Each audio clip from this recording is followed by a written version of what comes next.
من النار، میری امت کے لوگوں میرے تعلق سے اگر تم نے ایسی کوئی بات کہی جو میں نے نہیں کہی ہے، میری طرف منسوب کی کوئی ایسی چیز جس کا تعلق مجھ سے نہیں ہے، تو اس کا ٹھکانہ جہنم ہے۔ اور اس حدیث پاک کی روشنی میں یہ تمام عقیدے رکھنے والے، یہ تمام معتقدات باطلہ کے قائلین اور یہ تمام اپنی کتابوں میں باطل عقیدے پھیلانے والے امت کے اندر یہ جرسوں میں اس حدیث پاک کی روشنی میں اپنا حشر اور اپنا نشر ڈھونڈ لیں اور اپنا انجام بھی دیکھ لیں۔ میرے عزیز دوستوں اور بھائیوں، یہ تو محمد رسول اللہ صلی اللہ علیہ وسلم کے تعلق سے عقائد تھے جن کے بارے میں تو وعیدیں جہنم کی نازل ہوئی ہیں، لیکن ائمہ کرام رحمہم اللہ وہ تو معاملہ یہ ہے کہ آزاد چھٹے ہوئے ہیں، اب جو بھی کہنا چاہو کہو۔ اور اس طرح سے لوگ انتظار میں تھے، یہاں نہ کوئی بندش ہے، نہ کوئی رکاوٹ ہے، نہ عذاب کی وعیدیں ہیں، جس کے منہ میں جو آیا انہوں نے بکنا شروع کیا اور اپنے اپنے اماموں کے شان میں وہ غلو کیے، ان کی سیرتیں لکھی اور اس طرح سے انہوں نے غلو کیے کہ ابھی میں چند نمونے بتاؤں گا۔ اللہ کی قسم، عقل کو آواز دو، ایمان کو آواز دو، اس طرح بے ایمانی کا ننگا ناچ ہم نے کہیں نہیں دیکھا تھا۔ جس طرح لوگوں نے اپنے اپنے اماموں کے تعلق سے ایسے ایسے عقیدے اور ان کی سیرت میں اس طرح غلو کیے کہ ان کو خدائی مقام سے بھی آگے بڑھا دیا۔ اللہ تو اللہ ہے، نبی تو نبی ہے، ان تمام مقاموں سے ان کا جو ہے پریڈ، ان کا مقام جو ہے ثابت کیا، اور اپنے اپنے اماموں کے تعلق سے خوب مبالغہ آرائیاں کی گئیں، اور چند ایک اماموں کے ماننے والوں نے، چند ایک اماموں کی تقلید کرنے والوں نے تو کم از کم کچھ اللہ کا خوف رکھا، انہوں نے کچھ اللہ سے کچھ ڈرے، تو کم از کم کچھ بندشوں میں رہے۔ لیکن چند اماموں کے ماننے والے اس طرح چھٹے جیسے بگٹٹ اور کوئی اونٹنی بے مہار دوڑتی پھرتی ہے، اس طرح سے انہوں نے اپنے اماموں کے تعلق سے غلو کیا، جیسے ان کو جھوٹ کا انتظار تھا کہ سیرت کے نام پر، مناقب اور فضیلت امام کے نام پر خوب جھوٹ کو سجا اور سنوار کر اپنے اپنے ماننے والوں میں سپلائی کر دو اور بات ختم، اور مذاہب کا اس طرح سے مذاہب کے اوپر لوگوں کو کڑک مضبوطی کے ساتھ ان کو فضائل بیان کر کے مضبوطی کے ساتھ جمے رہنے دو۔ اور پھر قلم و زبان کو آزاد چھوڑ دیا گیا، اور اتنا آزاد کیا گیا جیسے ان کا نہ کوئی خدا ہے نعوذ باللہ جو محاسبہ کرے گا، نہ رسول ہے جس نے کوئی حد ادب بتلایا ہے یا کچھ بتلایا ہے کہ کس کی شان میں کس طرح بیان کیا جائے۔ اللہ کی قسم میں کیا بتلاؤں، مجھے تو کچھ سمجھ میں نہیں آتا ہے۔ میں اگر زبان کھولتا ہوں تو معاملہ کچھ اور ہو جاتا ہے، کچھ ہمارے بھائیوں کے چہروں کے اوپر سلونے پڑ جاتی ہیں، تو میری سمجھ میں نہیں آتا بہرحال۔ لیکن وہی اسی شاعر کی طرح جس شاعر نے کہا تھا کہ سمجھ میں کچھ نہیں آتا کہ چھیڑوں داستاں کیسے، رلاؤں تو بغاوت ہے، ہنساؤں تو بغاوت ہے۔ ائمہ رحمہم اللہ کا جو مقام ہے، ان کا جو مرتبہ ہے، آئیے میں آپ کی خدمت میں عرض کرتا ہوں، اور خود آئینہ میں دکھاتا ہوں انشاءاللہ تبارک تعالیٰ ان ائمہ کا۔ اور آئینہ خود درپن جھوٹ نہیں بولتا، بلکہ آئینہ خود سچ بتاتا ہے، جو جہاں ہے اس کی حقیقتیں وہ آئینہ ظاہر کرتا ہے۔ اور ایک بات میں آپ کو اور بتاؤں کہ اپنے اپنے اماموں کی فضائل اگر اور ان کے مناقب کی بات ہوتی تو ہوتی، اس کے اندر کذب اور جھوٹ اور دجل اس قدر ملائی گئی ہے اور اس قدر اس کی ملاوٹ کی گئی ہے کہ علامہ والحفیظ۔ میرے عزیز، اور ایک بات اور بتاؤں، اپنے اپنے اماموں کو برتر ثابت کرنے کے لیے چلو اگر کوئی کچھ کہہ سکتا تھا اپنے اپنے امام کے تعلق سے تو چلو کوئی بات نہیں، اپنے اپنے اماموں کی تعریف کر دو، کوئی بات نہیں۔ معاملہ یہاں عجیب و غریب یہ ہاں تک پہنچا کہ اپنے اپنے اماموں کی برتری اور ان کی فضیلت بیان کرتے کرتے لوگوں دوسرے اماموں کے گریبانوں پر ان کے ہاتھ پہنچے ہیں۔ اپنے اماموں کی فضیلت بیان کرتے کرتے انہوں نے دوسرے اماموں کو استغفر اللہ کیا کیا نہیں کہا ہے۔ کسی نے غبی کہا، کسی نے جاہل کہا، کسی نے دوسرے امام کو بدعتی کہا، اور کسی نے یہاں تک کہا کہ یہ ابلیس لعین ہے۔ استغفر اللہ، یہ وہ لوگ ہیں جو یہ کہتے ہیں کہ ہم چاروں کو حق مانتے ہیں۔ استغفر اللہ، مجھے حیرت ہوئی جب میں نے تاریخ کی کتابیں اٹھا کر کے دیکھی، جب میں نے ان کی سیرتیں مطالعہ میں نے کی اور ان کو پڑھا تو مجھے حیرت ہوئی کہ دوسروں کے اماموں کے ماننے والوں کو کتا اور یہود و نصارہ تک سے تعبیر کیا گیا ہے۔ اللہ کی قسم، اور اس کا ثبوت معراج ربانی اس مجلس میں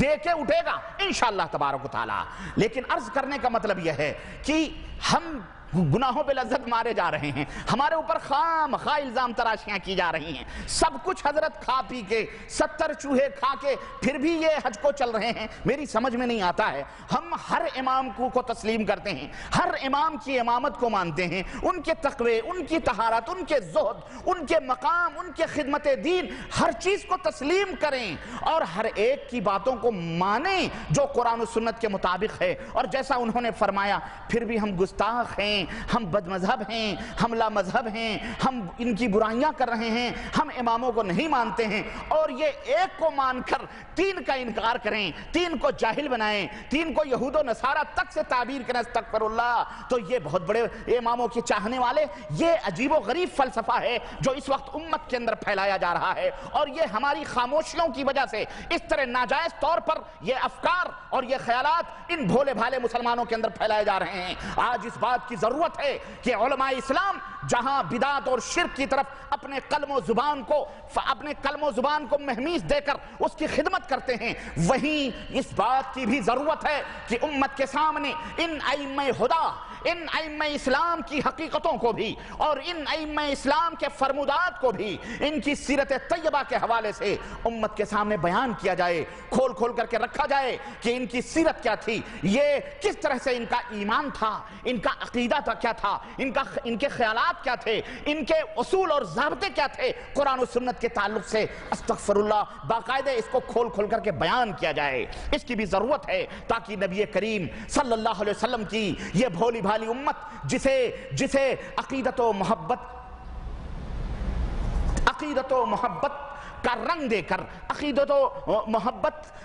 کے اندر الجھا پلجھا کر، میٹھی میٹھی بولیاں بول کر اور دھیرے سلو پوائزن دیا جا رہا ہے اور اللہ اور اس کے رسول سے دور کیا جا رہا ہے، اس امت کے سامنے مکمل طور پر حقیقت آ جائے۔ میں ان کی تفصیلات تو پیش کروں گا انشاءاللہ، موقع ملے گا تو، لیکن اور کچھ مثالیں میں بیان کروں گا، لیکن آئیے سردست ذرا ہم ان دین کے خادموں کی، ان نبی کے سنتوں کے شیدائیوں کی اور نبی کے دین حنیف کے ان خدمت گزاروں کی، ان کی سیرت کے مختصر گوشے، ان کی تعلیمات کے چند نمونے اور ان کے فرمودات کی چند جھلکیاں آپ کی خدمت میں رکھوں۔ یہ انشاءاللہ تمام قسم کے غلو کے رنگ سے انشاءاللہ یہ عاری ہوں گی میری باتیں، اور بالکل سادہ سودہ جو ان کی حقیقت ہے وہ انشاءاللہ تبارک تعالیٰ آپ کی خدمت میں رکھنے کی کوشش کروں گا۔ یہ حضرت ابو حنیفہ رحمت اللہ علیہ ہیں، میں ان سے ابتدا کرتا ہوں کیونکہ یہ سب سے پہلے امام ہیں، یہ حضرت ابو حنیفہ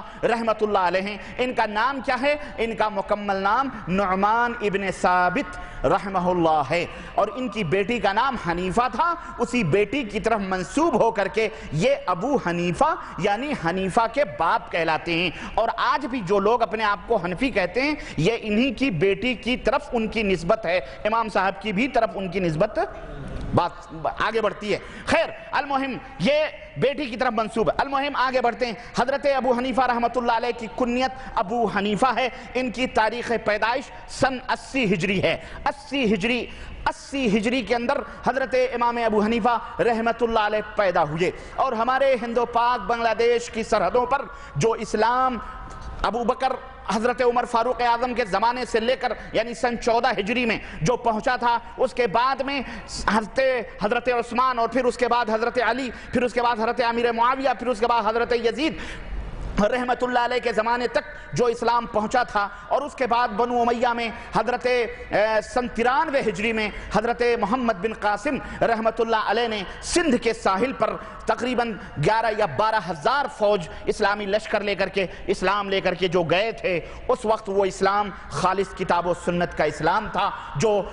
ملتان، سندھ اور ملتان کی راہوں سے اور ہندوستان کے اندر ایکسپورٹ کیا گیا، اور پھر مالابار کے ساحل سے جو تجار اسلام لے کر کے آئے۔ یہ ایک نقشہ اپنے ملکوں کا آپ رکھو، اس لیے کہ یہ بھی کہا جاتا ہے کہ ہمارے اس ملکوں کے اندر یہی مذہب سب سے پہلے پہنچا ہے، یہی مذہب ہمارے ملک کے اندر سب پرانا مذہب ہے، یہی قرآن و سنت والے تو بھی 100-150 برس پہلے پہنچے ہیں۔ ان سے کہو امام صاحب رحمت اللہ علیہ سن 80 ہجری کے اندر پیدا ہو رہے ہیں، اور حضرت محمد بن قاسم رحمت اللہ علیہ سن 93 ہجری کے اندر ڈابھیل کی ساحل پر، کراچی کے ساحل پر اسلام کا جھنڈا، قرآن و سنت کا جھنڈا سن 93 ہجری میں پھہرا رہے ہیں۔ اس اس وقت امام صاحب نابالغ تھے، اس وقت امام صاحب نابالغ تھے، ان کی عمر 13 برس کی تھی، اور تاریخ اٹھا کر کے دیکھو 13 برس کا بچہ کسی لائق نہیں ہوتا ہے۔ اور خود امام صاحب رحمت اللہ علیہ کی حیات طیبہ کے اندر یہ بات تحریر ہے کہ امام صاحب تجارتوں کے اندر اور دوسرے علوم کے اندر مشغول تھے، لیکن جب امام صاحب کی عمر 20 برس کی ہوئی تو آپ کے ذہن میں علم کے حاصل کرنے کی رغبت پیدا ہوئی، اور جب بچہ 20 برس کا ہو گیا تب انہوں نے علوم دین کی طرف رغبت ظاہر کی اور انہوں نے علم حاصل کرنا شروع کیا۔ بہرحال حضرت امام ابو حنیفہ رحمت اللہ علیہ سن 80 ہجری کے اندر پیدا ہو رہے ہیں، اور آپ مقام کوفہ کے اندر جو عراق کی سرزمین میں ہے، کوفہ کے اندر آپ پیدا ہوئے، عراق کا ایک شہر ہے، اور آپ کا لقب امام اعظم ہے۔ اس وقت چونکہ ان کے شاگردوں میں حضرت یعقوب یعنی ابو یوسف رحمت اللہ علیہ اور امام محمد شیبانی، یہ ان کے دو خاص شاگرد تھے، اور ان کو صاحبین کہا جاتا تھا، یہ بھی امام، تو ان دونوں میں حضرت ابو حنیفہ رحمت اللہ علیہ چونکہ بڑے تھے اس لیے ان کو امام اعظم کا خطاب دیا گیا، کیونکہ جب یہ زندہ تھے حضرت امام ابو حنیفہ رحمت اللہ علیہ اس وقت کوئی امام سوائے امام مالک کے، امام دارالہجرہ کے، اور کوئی امام پیدا ہی نہیں ہوا تھا۔ جب حضرت امام ابو حنیفہ رحمت اللہ علیہ کی وفات ہوئی ہے سن 150 ہجری کے اندر، تب حضرت امام شافعی پیدا ہو رہے ہیں۔ المہم وہ میں بتاؤں گا، یہ اتنا حضرت امام صاحب رحمت اللہ علیہ کے تعلق سے ان کی تاریخ پیدائش، ان کا صحیح نام، ان کا مولد، ان کا وطن جو ہے عراق اور بغداد میں حضرت امام ابو حنیفہ رحمت اللہ علیہ کو خلیفہ منصور عباسی نے سیاسی وجوہات کی بنا پر کوفہ سے بغداد منتقل ہونے پہ مجبور کیا، اور پھر امام ابو حنیفہ رحمت اللہ علیہ کسی سیاسی وجوہات کی بنا پر ان کو جیل کے اندر ڈال دیا گیا، اور اس مظلوم امام کی وفات اسی جیل کے اندر ہوئی سن 150 ہجری کے اندر۔ یہ حضرت امام ابو حنیفہ رحمت اللہ علیہ کی پیدائش، ان کا خاندان، ان کا نام، ان کی کنیت اور ان کی مختصر سی۔ امام ابو حنیفہ رحمت اللہ علیہ نے بہت سارے شاگرد ان کے پیدا ہوئے، لیکن دو شاگرد بڑے اہم تھے، حضرت محمد شیبانی رحمت اللہ علیہ، ان کا نام محمد بن حسن شیبانی رحمت اللہ علیہ، اور ان کے ایک شاگرد امام ابو یوسف رحمت اللہ علیہ، یہ دو خاص اہم شاگرد تھے جو ان کی شاگردی میں رہتے تھے۔ بہرحال آپ نے اپنے دور کے نامور محدثین اور نامور اہل علم سے علم حاصل کیا اور احادیث کا درس لیا۔ حماد ابن سلیمان جیسے فقیہ سے آپ نے فقہ کی تعلیم حاصل کی، اور وہ کون سی فقہ ہے؟ جس فقہ کی تعلیم حضرت امام ابو حنیفہ رحمت اللہ نے حاصل کی، یہ وہ فقہ نہ تھی بلکہ وہ فقہ قرآن و سنت کی فقہ تھی، وہ قرآن و سنت کی سمجھ تھی، جس کے بارے میں اللہ کے رسول صلی اللہ علیہ وسلم نے فرمایا کہ من یرد اللہ بہ خیرا یفقہہ فی الدین، اللہ جس کے ساتھ بھلائی چاہتا ہے اسے دین کی فقہ ہے، دین کی سمجھ عطا فرماتا ہے۔ یہ فقہ نہیں جو اس وقت ان کے نام پر بنائی گئی ہے استغفر اللہ، بلکہ وہ فقہ قرآن و سنت کی فقہ تھی۔ آج کی فقہ اگر ہم پڑھتے ہیں اور آج کے ان فقہوں کے عقائد ہم جب پڑھتے ہیں تو آج کی یہ فقہ جو امام ابو حنیفہ رحمت اللہ علیہ کی طرف منسوب کی گئی ہے، اس کے اندر قبر پرستی کی بھی تعلیم ہے، اس کے اندر قبروں کی پوجا کی بھی کبھی درس ہے، اس کے اندر نظر و نیاز، غیر اللہ کے نظر و نیاز کے بھی تعلیمات ہیں، اس کے اندر ان کے ماننے والوں کو ہم دیکھتے ہیں